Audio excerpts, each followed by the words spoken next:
స్తుతులకు పాత్రుడైన యేసుక్రీస్తు వారి శ్రేష్టమైన నామములో మీ అందరికీ ప్రభు పేరిట మా సంఘము తరపున శుభాలు వందనాలు చెల్లిస్తున్నాం.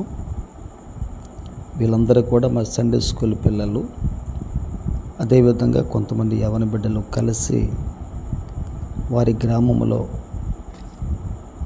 హోసన్నా చేయమని చెప్పి మట్టలు చేత పట్టుకొని మట్టల ఆదివారపు దినమున ఆ విధంగా దేవుని స్తుతిస్తూ ఆరాధిస్తూ ఆ గ్రామం అంతటా కూడా సంచారం చేసి దేవాది దేవుని ప్రేమను ప్రకటించి అనేక మంది ఆ విధంగా రావటం జరిగింది.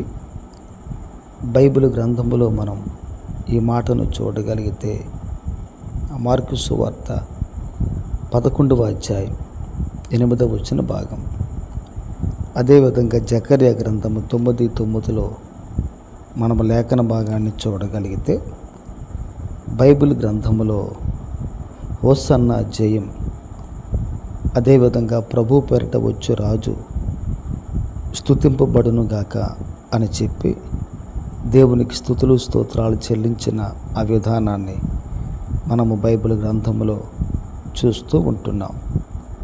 పిన్నలేమి, పెద్దలేమి, వృద్ధులేమి, చిన్నవారేమి, యవనస్తులేమి, అనేక మంది ప్రభు బిడ్డలు యెహోవాను ఆ విధంగా స్తుతించి ఆరాధిస్తూ ఉంటున్నారు.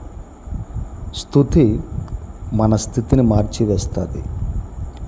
స్తుతిలో శక్తి ఉంది, స్తుతిలో ధైర్యం ఉంది, స్తుతిలో బలం ఉంది, ప్రభావం ఉంది.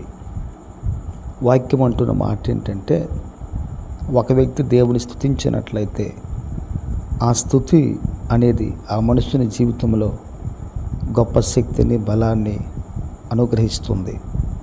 అదేవిధంగా బిడ్డలందరూ కూడా ఆ విధంగా చేశారు. దేవునికి